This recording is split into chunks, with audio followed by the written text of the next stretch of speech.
Ricardo, así es, Ricardo Durán, consultor, docente y conferencista especializado en el ecosistema solidario y director de la revista Ciclo Solidario, que ya estábamos escuchando. Se pospone su lanzamiento, pero ustedes estén atentos a las noticias que tendrá esta nueva revista, de manera que pues escuchemos entonces a Ricardo Durán, agradeciéndole su presencia en esta tarde.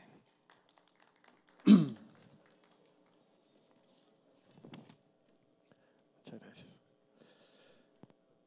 Bueno, muchas gracias en primer lugar por la presencia de todos ustedes en este momento difícil que vive el mercado.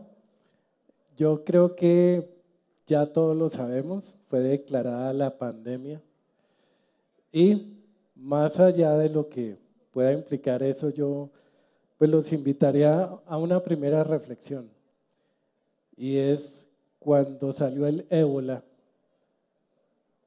se dijo que la humanidad se iba a acabar. Salió el SIDA y lo mismo, los científicos mataron a la humanidad. El SARS, la misma historia. Ahora nos tocó el coronavirus. Y yo les pregunto, ¿esos virus nos mataron? Pues evidentemente no. Y el primero fue hace 50 años y todos seguimos vivos. Entonces, pues lo que está pasando ciertamente es muy delicado, pero uno no puede perder la perspectiva porque virus hemos tenido y siempre hemos salido adelante. Entonces la pregunta tal vez no es si vamos a salir adelante, sino cuánto se va a demorar la solución y qué puede pasar mientras llega la solución. Entonces, pues para eso yo preparé una presentación, me tocó cambiarla, la tenía lista el viernes y el lunes me levanté, prendí el televisor y vi destrozado al mundo. Entonces nos tocó correr, logramos cambiarla y logramos traerles un escenario de pandemia. No es que seamos adivinos, es que traemos un estudio que incluía como su cuarto escenario del coronavirus la pandemia. Pero antes de entrar en ese panorama virulento de la economía este año, yo quisiera arrancar recordando pues varios puntos y arrancando por el 2018 para ver de dónde venimos. No me está funcionando el aparato. Uy, bueno. Yo les voy a contar de dónde venimos y pues tal vez no se ven mucho los números, pero pues yo me sé la historia muy bien. A ver, ¿cuál es el problema del sector solidario? Pues curiosamente el problema es que le sobra la plata. Y uno dirá, pero ¿cuándo es problema que a uno le sobre la plata? Pues sí, sí es problema. Entonces uno mira crecimientos del disponible, lo que está en caja, lo que no tiene mayor rendimiento financiero. Venía creciendo 18% en el 2017, pasó a crecer 23% en el 2018. Las inversiones del 4% al 10%. Y la cartera, que es lo que nos da la papa a todas las cooperativas, porque el 90% de los ingresos provienen de la cartera, crece 7.5%. Es decir, crece mucho más rápido el efectivo, crecen más las inversiones y la cartera crece lento. Los depósitos, que es la plata que reciben las cooperativas de sus asociados, pasó del 8 al 10% y al final los excedentes, o sea, las utilidades, pasaron de crecer 5% a 3%. Ahora, ¿qué produjo esto en el estado de resultados? Que los ingresos de cartera, repito, son el 90% de los ingresos de las cooperativas, venían creciendo 10% en el 2017 y pasaron a crecer 5% en el 2018. Entonces, entendamos bien la película. Los excedentes desaceleran. ¿Por qué se desaceleran? Porque la cartera los rendimientos de la cartera ahora crecen la mitad de lo que crecía antes. Y uno se pregunta, ¿por qué los intereses que genera la cartera crecen la mitad si el saldo de la cartera creció 7% en ambos años? Pues la respuesta es absolutamente clara y es que la tasa de interés del crédito de consumo bajó en el 2018 y empezamos a ver que el sector le sobra la plata cuando la tasa del crédito de consumo baja.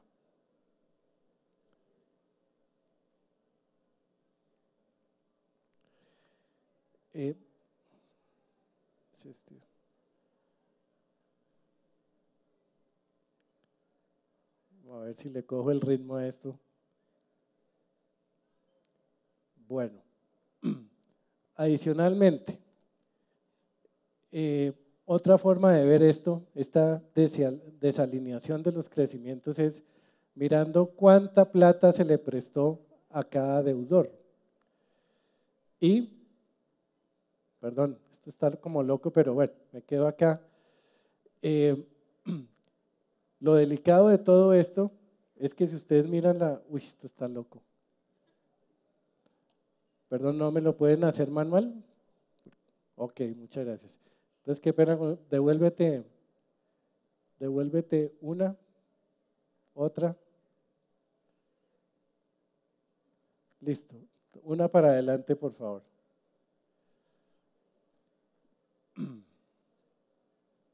Por favor, avanza una.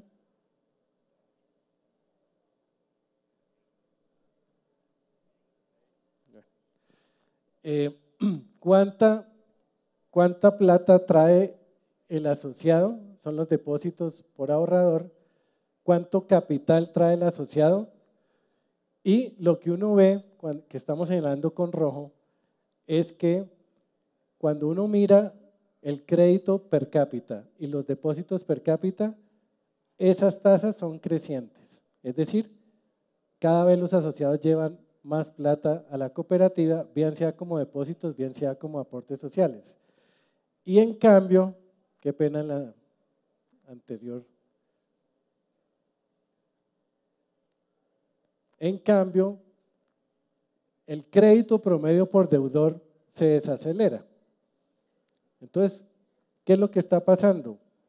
Pues que la platica les llega al asociado, se le hace el descuento de nómina, ese descuento alimenta los depósitos, alimenta el patrimonio de la cooperativa y no alimenta la cantidad de crédito que el asociado toma con la cooperativa. O sea, por alguna razón el asociado está endeudándose por fuera, lo que llamamos el porfuerazo. Y naturalmente cuando eso pasa a nivel de cada asociado, pues la cooperativa termina pues llena de plata y con mucha liquidez. ¿En qué se nota ese exceso de liquidez? Pues hay una relación entre, que uno puede sacar muy fácilmente, el disponible más las inversiones dividido la cartera.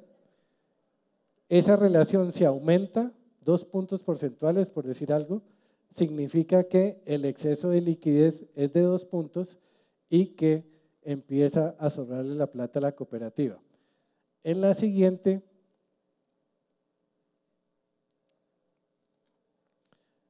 vamos a ver una cosa que está sucediendo en las cooperativas grandes. Y si ustedes se fijan, en el renglón de excedentes, en estas aumentó la tasa de crecimiento de los excedentes, siendo que lo demás se comportó muy parecido. Y en la siguiente, si queremos encontrar la explicación de ese hecho, está señalado con rojo, las entidades grandes que hicieron en el 2018, pues reducir el cubrimiento de su cartera para generar aumentos más rápidos del excedente. Es decir, que la protección de la cartera se disminuyó para poder acelerar los excedentes y sobre esta gráfica vamos a entender un poquito mejor cuál es el problema actual de las cooperativas. Cojamos el 2018, la tasa es 14.56. El gasto administrativo, medido como proporción de la cartera, es el 7%, el fondeo es el 3.89% y el deterioro o la provisión es el 1%. Pues, ¿qué es lo que pasa? Que cuando disminuye la tasa de la cartera, en este caso en 39 puntos básicos, el gasto administrativo, en lugar de bajar, se acelera 17 puntos básicos. Y el costo del fondeo baja 30 puntos básicos. Entonces, en el día a día, ¿qué está pasando en las cooperativas? Que cada día prestan a tasas más bajitas. El financiero de la cooperativa dice, ahí no hay problema porque yo pago menos por los depósitos. Entonces, si la tasa de la cartera baja 20 puntos básicos, yo reduzco el costo del fondeo en 20 puntos básicos y mantengo constante el margen. Pues eso es cierto, pero hay una verdad muy grande y es que el gasto administrativo, si uno se fija bien en estos números, el gasto administrativo es ese 7.5, es el doble del costo del fondeo. Entonces, por mucho esfuerzo que haga el financiero de decir se me está cayendo el rendimiento de la cartera y así compense esa caída con menor tasa pagada sobre los depósitos, la verdad es que el gasto administrativo duplica al costo del fondeo y por lo tanto no es suficiente con que la cooperativa pague una tasa más baja sobre los depósitos. Entonces, ¿qué terminan haciendo las cooperativas? Generando menos provisión, menos deterioro, descubriendo la cartera y la preocupación en esto es grande porque el modelo se está debilitando. Baja la tasa, baja el rendimiento del principal activo, se supone que eso se compensa con un menor costo del ahorro de los depósitos, pero resulta que el gasto administrativo que está alimentado por lo que suba el salario mínimo, porque hay una inercia enorme en el gasto administrativo, termina bajando la rentabilidad de la cooperativa y la cooperativa se defiende constituyendo menos provisiones de cartera, cuando la dirección de ese gasto debería ser para arriba, sabiendo que a futuro vamos a tener modelos de referencia para la cartera de consumo funcionando. Entonces, en ese cuadrito uno entiende bien cuál es el problema.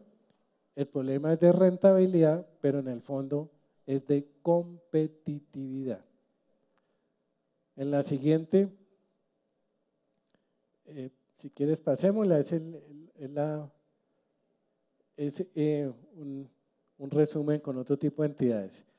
Entonces, lo triste de toda esta historia es que cuando uno mira los últimos años en Colombia, uno ve esa línea azul que es el crecimiento del consumo de los hogares. Esa línea azul empezó a crecer mucho en el 2017. O sea, al final del gobierno de Santos ya había un impulso muy grande sobre el consumo de los hogares y uno diría, este es el caldo perfecto para que las cooperativas crezcan. Las cooperativas vivimos de financiar el consumo de las familias. Si hay un disparo en el crecimiento de ese consumo, uno esperaría que ese fuera un periodo de expansión muy importante para las cooperativas. Y noten, comparado con el tamaño de la economía, con la forma en que crece, que es la línea anaranjada, que la economía está jalonada a punta de consumo. El consumo que hacemos en el supermercado. Ese es el elemento más importante de la economía en este momento y el que le ha dado fuerza al crecimiento y ha permitido capotear todo lo que hemos venido resistiendo en los últimos años. Entonces, triste es registrar que en el periodo donde la cartera de las cooperativas debió crecer mucho, porque 82% de la cartera de las cooperativas es consumo, en ese periodo tenemos excesos de liquidez. En donde había forma de crecer, nos llenamos de plata porque no estamos pudiendo colocar los mismos niveles de cartera entre los asociados. En la siguiente tenemos no sé,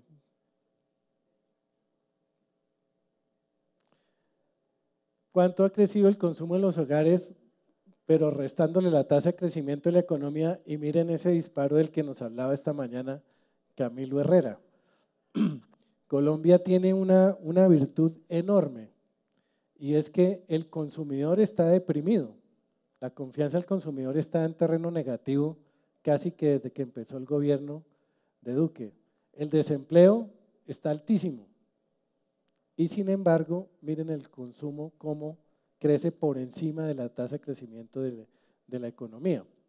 Es decir, tenemos amas de casa que si bien viven deprimidas, gastan. Eso es lo que nos salva. Esa es la diferencia con Chile, la diferencia con Ecuador, la diferencia con muchos países, es que aquí, a pesar del 21N, de los paros, de las movilizaciones, el consumo no se detiene, es una virtud enorme y daba para que las cooperativas aprovecharan ese virtuosismo que tiene la economía y crecieran, y no estamos creciendo. En la siguiente está cuánto crece la cartera de consumo, la línea azul, y cuánto crece el consumo de las familias. Y miren ese ciclo tan bonito. 3 años en donde la cartera de consumo, que es de lo que viven las cooperativas, tiene un crecimiento muy superior incluso al consumo de los hogares. Esta oportunidad pues también las aprovechamos. En la siguiente está de $1 en consumo que se gastan las familias, cuánto es financiado con crédito. Y miren la relación. Cada vez es mayor la proporción del consumo que está financiado con crédito. Y esa historia es larga, esto arranca desde el 2005. Entonces, tenemos todo dado para crecer. Y sin embargo, no crecemos y al revés nos llenamos de plata. En la siguiente está cuánto fue el crecimiento de las líneas de crédito comparando consumo, la línea roja, con la línea negra que es crédito hipotecario, la amarilla crédito comercial y microcrédito. Es clarísimo que lo que creció el año pasado fue el crédito de consumo. La siguiente, vamos a ver resultados preliminares del año, pues esperábamos contar con el súper, motivo con coronavirus, lo llamaron a la vicepresidencia y no nos puede acompañar. Y entonces no tenemos noticias frescas de cómo le fue al sector en el 2019, teniendo en cuenta que a diciembre las entidades debían revelar el riesgo de crédito producto de la carta circular 6 del año pasado, que les decía, clasifiquen la cartera y por favor muéstreme el riesgo de crédito alineando las calificaciones de los asociados con el sector financiero. No tenemos esa información todavía, pero hicimos un análisis a noviembre. Cogemos 11 meses del año, nos falta el mes más importante, diciembre, claro, porque es donde se registra la provisión producto de la calificación de cartera, pero nos da una idea. Si no tenemos información a diciembre, pues miremos a noviembre qué venía pasando. Y lo que se ve claramente en la siguiente diapositiva es que vamos a mirar unas cuantas cooperativas, 366, y uno dirá, eso es muy poquito, pero resulta que esas 366 son el 73% del sistema. Entonces pensamos que la foto es diciente sobre estas entidades. En la siguiente diapositiva,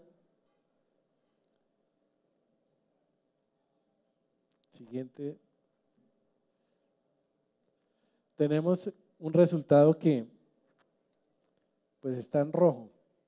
Cuando uno mira hasta noviembre, los excedentes cayeron 1.2%. Como quien dice, prácticamente perdimos el año antes de saber cómo cierra, comparado con, por ejemplo, cuánto creció el efectivo, 21%, las inversiones, en fin.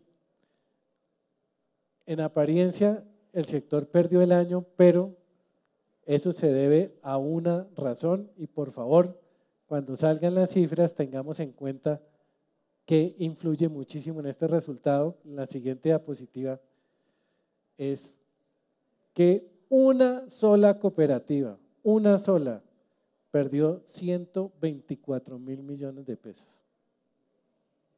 Entonces, cuando uno mira al sector, incluida esta cooperativa con 124.000 millones, siendo que los excedentes de todo el sector son cercanos a 500.000, es decir, la pérdida esta es el 20 y pico % de los resultados del sector, da ese resultado. Tasa de crecimiento negativa de los excedentes. Pero si uno elimina a esta cooperativa, miren cómo cambia la foto en la siguiente, los excedentes crecen 24%. Pero ojo, falta diciembre, falta ver cuánto aumentó el cargo por deterioro con las nuevas normas que dictó la Super. Por lo pronto, en la siguiente, digamos que en el 2019 se siguieron presentando los mismos excesos de liquidez. Ahí está el crecimiento de efectivo y las inversiones, 35% en las cooperativas de aporte y crédito, en fin, tasas muy altas. En la siguiente diapositiva, si comparamos el crecimiento de eso con el de la cartera, mírenlo, el problema que tiene el sector. Crece muchísimo el efectivo y las inversiones y muy poquito la cartera, la diferencia es muy grande. En la siguiente comparamos los depósitos con el crecimiento de la cartera y de nuevo los depósitos crecen muchísimo más rápido. Y en la siguiente, los ingresos anualizados de los segmentos, vemos un segmento de aporte y crédito que está con tasa de crecimiento negativa. Ahí definitivamente hay un problemita. Y en la siguiente vamos a ver en dónde crece la base social con más velocidad.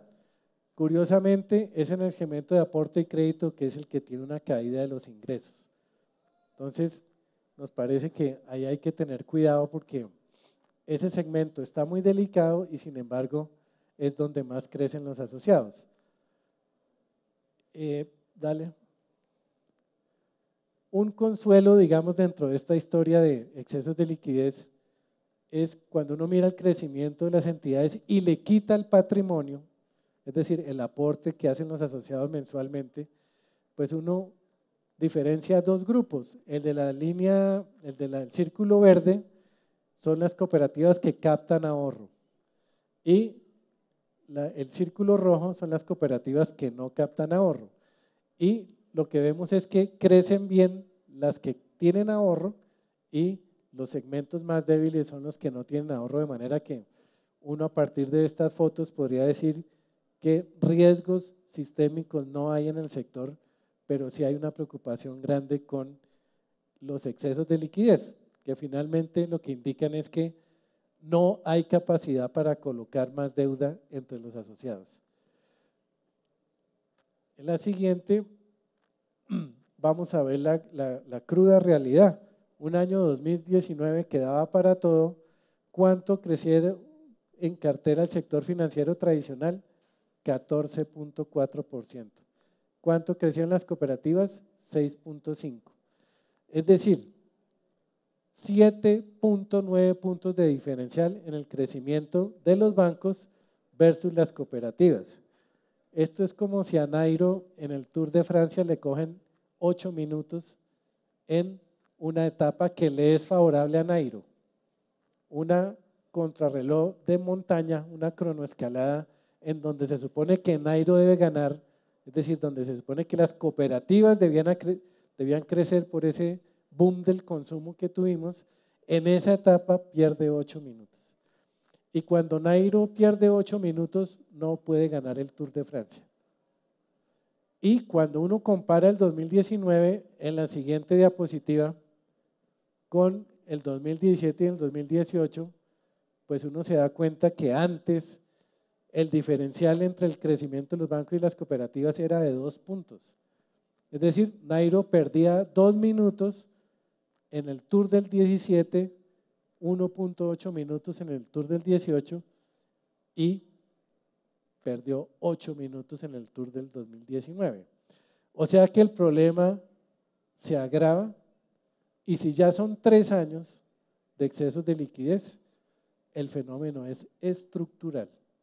Nosotros no podemos decir que hemos estado de malas 3 años seguidos. No, lo que hay que entender es que hay factores estructurales que hacen que las cooperativas pierdan capacidad de colocar cartera y eso pues es un llamado a atención enorme.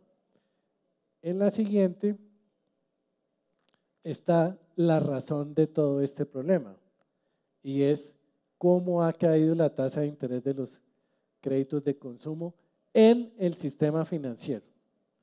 Entonces miren el 2017 del 19.4 al 18.1, siguiente año al 17, en fin, si uno mira de punta a punta, la tasa pasó del 19.4% al 15.5%.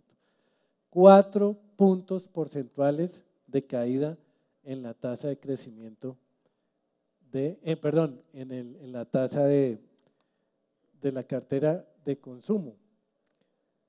Es como si una fábrica vende algo y ese artículo es cada día más barato. ¿Y por qué afecta tanto esto al sector solidario? ¿Por qué el préstamo de un banco nos genera excesos de liquidez? Pues porque la cartera que tiene el asociado típico por fuera es más grande que la que tiene con la cooperativa. No más del 40% del endeudamiento total del asociado está con la cooperativa. Tiene por fuera más del 60% del endeudamiento. Por supuesto, el asociado compara las tasas, compara el servicio y últimamente ha optado por endeudarse más por fuera que por dentro.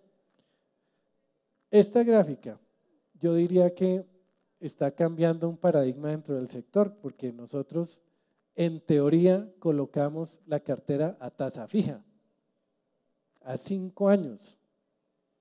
Uno habla con un cooperativista y dice, yo estoy colocando mi cartera al 15% y la tasa se me queda quieta durante 5 años. Eso no es cierto. Como el asociado está bancarizado, el banco le compra la cartera a la cooperativa. ¿Qué le toca hacer a la cooperativa? Bajar la tasa. 2, las campañas de retanqueo. Vamos a llenar de crédito a los clientes mejores que tiene la cooperativa. Las campañas se hacen a tasas más bajitas. Entonces se recoge una deuda anterior que venía a una tasa más alta frente a la tasa que está prestando la cooperativa. Entonces, en el retanqueo también está bajando la tasa de interés. Entonces, el mito, o digamos, la costumbre que teníamos de entender que la tasa es fija, eso se acabó. 4 puntos porcentuales. Y si la tasa de interés del activo que más rendimiento genera en la cooperativa es decreciente, ¿cómo tiene que ser el gasto si yo quiero mantener la misma rentabilidad? El gasto tiene que ser decreciente. En el costo del fondeo es claro que ese gasto es decreciente, pero en el caso del gasto administrativo, ese gasto es creciente, sube con el salario mínimo. Y este gobierno ha sido particularmente generoso en materia de ajuste del salario mínimo. 5.9% en el 2018 y 6% para el 2019 y para el 2020. Entonces, ¿cómo se va fraguando la película? Pues a este ritmo cae la tasa de rendimiento de la cartera, el gasto administrativo, que es el gasto más grande y que es el doble del costo del fondeo, sube a razón del 6% y yo, gerente de la cooperativa, tengo es que bajar la provisión para que no sea evidente que cada vez la rentabilidad es inferior. En la siguiente está, bueno, las cooperativas tuvimos excesos de liquidez, pero alguien podría preguntarse, ¿y los bancos no están también llenos de plata? No.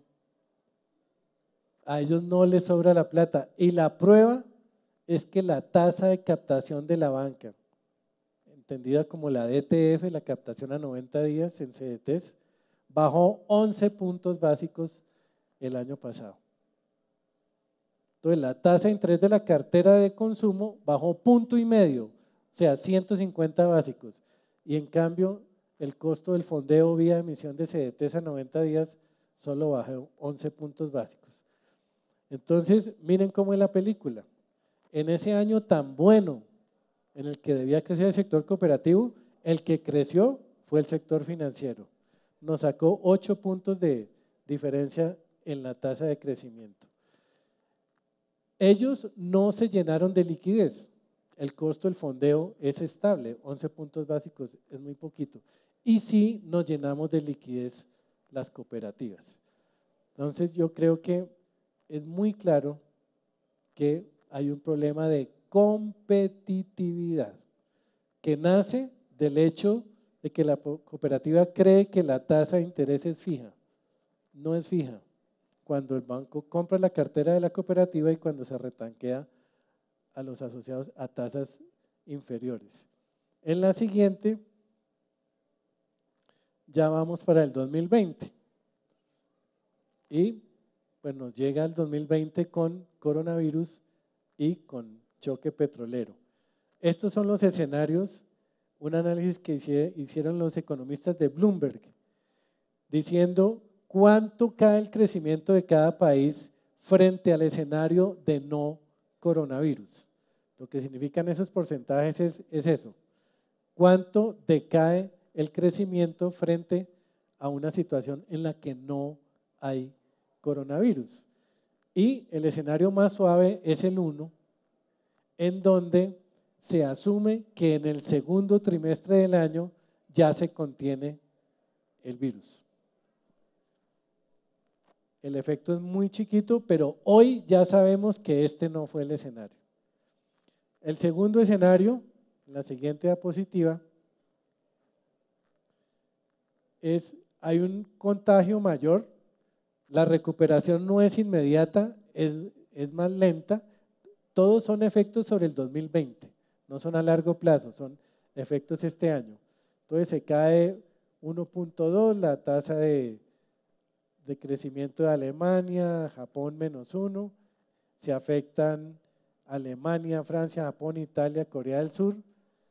Ese es el escenario 2. En la siguiente está el escenario 3 y es ya una generalización del virus, se impactan las 10 economías más grandes del mundo y ya se ven caídas casi del 3% frente al escenario de no virus, Rusia cayendo 3%, en fin.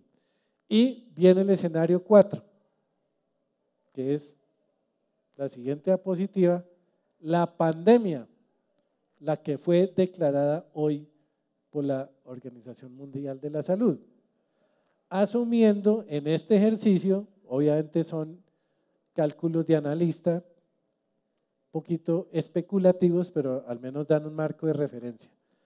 Asumiendo que hay pandemia, como de hecho ya sucedió. ¿Y cuál es la conclusión de todo esto? Que China pasa a crecer 3,5%, no el 6% de años anteriores, pasa a crecer casi la mitad, un poquito más de la mitad, y hay recesión en Estados Unidos, la eurozona y Japón. Y en este escenario, la economía pierde 2.8 trillones de dólares. Ese era el escenario. Miren, bueno, ustedes no ven, pero el informe se hizo el 6 de marzo a las 10 de la mañana. 6 de marzo, antes de el problema de los rusos con los árabes. Pero ese es el escenario de la pandemia. Todo depende mucho de cómo uno reaccione, repito, con el SIDA, con el SARS, con el ébola, no se acabó la humanidad, pero seguramente con esta tampoco, con toda seguridad tampoco, pero si este es el escenario para todo el año, pues tendremos recesión nada menos que en Estados Unidos, Europa y Japón.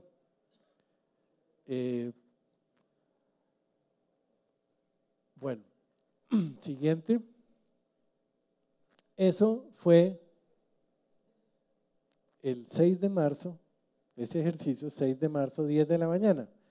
En el fin de semana, ¿qué pasó? Una peleita entre árabes y rusos. Se supone que iban a recortar la oferta de petróleo para evitar que el precio siguiera cayendo por efecto del coronavirus. Al final no pelearon, al final salieron peleando y en lugar de recortar la oferta, la decisión de ambos fue aumentarla, aumentar el bombeo. Por supuesto, vamos ahorita a ver el precio del petróleo, lo que le pasó. El hecho es que se unió el coronavirus con una guerra de petrolera en donde pelean rusos y árabes, pero la patada se la están dando es a los gringos, porque el fracking gringo, por usar más tecnología, genera un costo de producción más alto. Entonces ellos dos, eso parece una película de James Bond, ellos pelean, pero en realidad le están pegando a los gringos por su esquisto, por su tecnología más sofisticada. Se unieron la guerra petrolera en la siguiente con el coronavirus y se nos cayó el petróleo 26% en un día, 30 el barril. Y alguien dirá, no, pero eso es la reacción por las dos noticias muy malas. Pues la verdad es que esto nos desbarata el año, sobre todo para las cuentas del gobierno. El gobierno presupuestó barril de petróleo a 60. ¿Cuánto nos vamos a demorar en regresar a 60 con coronavirus? Suponiendo que se arregla la pelea entre árabes y rusos. Aquí ya el gobierno está perdiendo el año, porque el ingreso fiscal que genera el petróleo es enorme. ¿Y qué vamos a necesitar para que eso llegue a 60, que es el valor presupuestado? Pues se nos va a caer la renta petrolera fuertemente este año. Siguiente, si se cae el petróleo, pues el botón del pánico lo llamamos, es el indicador de pánico en el mercado, se subió al 54 y la gente dijo, uy, no, es que el mercado es histérico. Pues hoy está en 45, 46, el mercado sigue histérico. Y la siguiente, con el botón del pánico puesto, todo el mundo se asusta, compra bonos del Tesoro norteamericano y se bajan las tasas muy por debajo del 1%, o el 1%, cuando la inflación estructural de Estados Unidos es 2%. Imagínense en Colombia, si tenemos la inflación al 3,70, es como si hubiera bonos al 0.7%. La inflación más alta que el rendimiento. Cuando todo el mundo se paniquea, compra los bonos del Tesoro y genera esas tasas negativas en términos reales. La siguiente, pues se caen las bolsas y hoy están cayendo otros 5% las bolsas. O sea, esto no es cuestión de 2 días, de una sobrereacción del mercado, esto es la unión de dos problemas que nos pueden dejar un balance en el año muy malo. En la siguiente está la apuesta que hace el mercado, que ya con coronavirus más guerra de petróleo, las tasas de interés a nivel global van a seguir bajando. Y yo pregunto, si el problema del sector cooperativo es que las tasas del crédito de consumo van bajando, ¿no será una preocupación adicional este año si las tasas de la Reserva Federal de Estados Unidos va a seguir bajando? Acuérdense de mí, 25 básicos en cuestión de una semana. Hoy el Banco de Inglaterra bajó 50 básicos la tasa de interés y vienen más bajadas de tasa a escala orbital. Es la reacción a lo que estamos viviendo y pues naturalmente eso genera presión sobre Colombia. En la siguiente está la LIBOR, otra tasa de interés más abajo. Siguiente. El impacto en Colombia, ¿cuál fue? Pues el primero, la prima de riesgo. Tuvo un disparo altísimo. Antes del problema, nosotros éramos mejor riesgo que Brasil y que México. Hoy, comparando esto, estamos iguales. La crisis nos está castigando al punto que nos iguala con México y Brasil, siendo que antes estábamos mejor. Y el otro efecto en la siguiente diapositiva es la tasa de cambio. 3.812 fue el cierre del lunes. Ayer bajó un poquito, 3.760 fue el cierre. ¿Y hoy cómo va? 3.837. Y aquí viene el otro problemita. ¿Cómo se rompe la programación del gobierno cuando eso está a 3.800 y en el presupuesto teníamos 3.320 como tasa de cambio promedio en el año? ¿Cuál es el problema de tener tan desfasado el precio del dólar? Pues que el 30% de la deuda pública está denominada en dólares. Entonces multipliquen el 30% de esa tonelada de endeudamiento y por 400 pesos de diferencial entre lo uno y lo otro. O sea, el costo de la deuda para Colombia sube al mismo ritmo al que suba el dólar. Entonces ya tenemos descuadrado el petróleo, el precio del petróleo, y también tenemos descuadrado la tasa de cambio. ¿Qué generan las dos cosas? Pues un déficit fiscal más grande y un déficit comercial más grande. Las exportaciones, pues, ¿cómo va a ser lo mismo exportar a $60 el barril que a 30 y pico? Y se nos complica la vida y la calificación de riesgo empieza a sufrir mayores amenazas. Entonces, la pregunta es, ¿qué se necesita para que el peso se devuelva? Y uno diría, para que se devuelva a 3.500, sería el paraíso. Cuando hace 4 semanas 3.500 era el nuevo máximo histórico.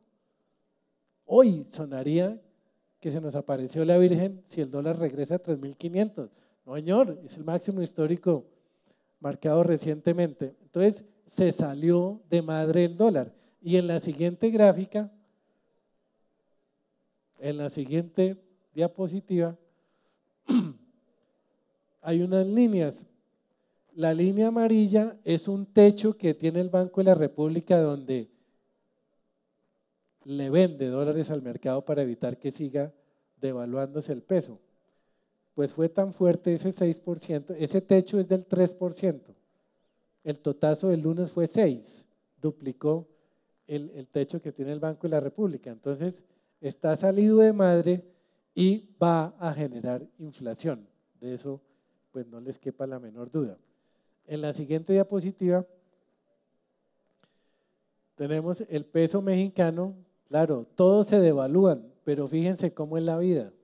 México es un país que debía ser doblemente impactado por ser muy petrolero.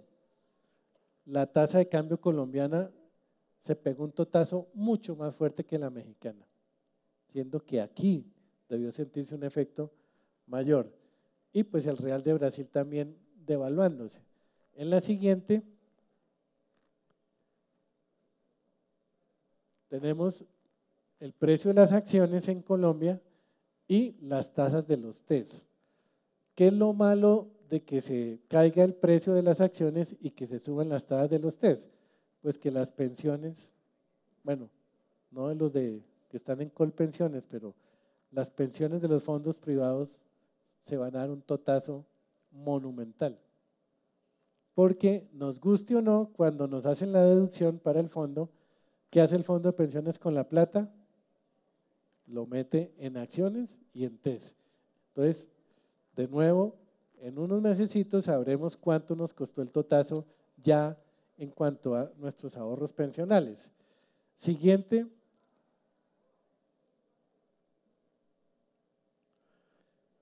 El IBR, pues con todo este escenario, la pregunta lógica es, si todos los bancos centrales de los grandes van a bajar las tasas, si eso es una presión para que siga bajando la tasa de consumo en todas partes y eso afecta a las cooperativas, pues busquemos señales para ver cuándo baja la tasa de interés en Colombia. Y tenemos este referente que es el índice bancario de referencia, que es producto de una subasta diaria que se hace entre entidades. Y el rango de oscilación de eso son 2 puntos básicos, del 4.10 al 4.12. Este indicador no está mostrando absolutamente nada. En la siguiente vamos a ver el índice ya a 6 meses de plazo, donde tuvo una caída muy fuerte, pero volvió a subir. Como quien dice, el mercado apostó a que iba a haber bajada de tasa de interés en Colombia, pero al otro día se arrepintió, seguramente pensando, con ese dólar tan alto va a haber inflación y el Banco de la República ya no va a poder bajar la tasa de interés. En la siguiente, finalmente, lo grave de todo esto es que no importa si el Banco de la República va a bajar la tasa de interés. O mejor dicho, sí importa, pero aún si no la bajara, la presión sigue a la baja. Ahí está, en amarillo está el dato de cuál es el interés bancario corriente. Está en amarillo porque miren que subió. Cuando estas tasas bajan, pues las cooperativas ya sabemos que sufren mucho. Entonces la alegría de febrero fue que la tasa subió. Como quien dice, uy, por fin vamos a ver un piso para la tasa de interés del crédito de consumo. Llegó la tasa certificada para marzo y volvió a bajar, así como pasó el año anterior. Entonces el mensaje es, con coronavirus, con el problema petrolero, es que la tasa no ha tocado piso. Razón por la cual la pérdida de competitividad del sector se va a profundizar este año, razón por la cual los excesos de liquidez seguramente van a crecer y todo esto nos lleva a pensar cómo se reinventa el modelo solidario para defendernos de esta presión tan grande. En la última, y esta creo que sí ya es la última diapositiva, la siguiente, pues planteamos unos interrogantes. Por ejemplo, ese es el crecimiento de la economía del año pasado, 3.3. Este año, ¿cuánto se proyecta? El mismo 3.3. Pregunta, las exportaciones, habiendo caído el barril de petróleo de 60 a 33, ¿van a poder sostener el ritmo? No. Pregunta, la inversión con coronavirus, con pelea de rusos y árabes, ¿se va a mantener al menos la inversión pública? Definitivamente no. Y la gran pregunta, el consumo. esa joya que tiene la economía colombiana, que no tiene nadie en América Latina, que está hecha para soportar paros, movilizaciones, esa joya se va a sostener, porque finalmente de eso vivimos las cooperativas. Pues yo creo que es bastante difícil, aunque hay elementos para no ser tan pesimista. Por ejemplo, ¿por qué creció el consumo en Colombia? ¿Qué tiene de raro Colombia? Pues tiene 2 millones de consumidores que antes no tenía. Venezuela. ¿Es que no comen los venezolanos? ¿Es que no ayuda? Que como nos decía Radar esta mañana, la población colombiana crece 1%, pero con migración está creciendo 2%. Así sean personas de ingresos bajos, consumen. Entonces, primer factor, ¿el coronavirus va a afectar el número de venezolanos comiendo en Colombia? Yo pensaría que la afectación no es muy grande, porque ese flujo se ve creciente. No, nadie está viendo que el coronavirus detenga la migración venezolana, no. Segundo, otro factor que impulsó el consumo en Colombia fue la plata que giraron las familias que viven fuera. 6.700 millones de dólares el año pasado. Aún suponiendo que el coronavirus afecta el giro de esos dólares, ¿eso no estará compensado con una tasa de cambio que se subió 400 pesos? Y tercero, el crédito de consumo, que fue lo que más creció en Colombia el año pasado. Las proyecciones de Data Crédito Experian apuntan a que eso va a mantener su ritmo. Entonces, yo pensaría que el sector tiene encima muchas presiones, que el escenario de pandemia ciertamente hace que las cosas sean más graves, pero conservo la esperanza de que los factores que impulsaron el consumo en Colombia se van a sostener y no van a tener un impacto tan directo con la pandemia. Sin embargo, la tasa de interés de consumo no ha tocado piso y lo que es muy claro para nosotros es que la presión sobre el sector solidario va a seguir con 3 preocupaciones grandes. El gasto de provisión tiene que subir, la tasa de interés de crédito y consumo va a seguir bajando, la inercia del gasto administrativo se va a mantener. La pregunta es, ¿dónde empieza el sector a tener sangre? ¿Con qué nivel de tasa de interés en crédito y consumo el excedente queda en cero? Y cuando respondamos esa pregunta vamos a entender cuáles podrían ser el volumen de las pérdidas si la tasa se cae por debajo de ese nivel.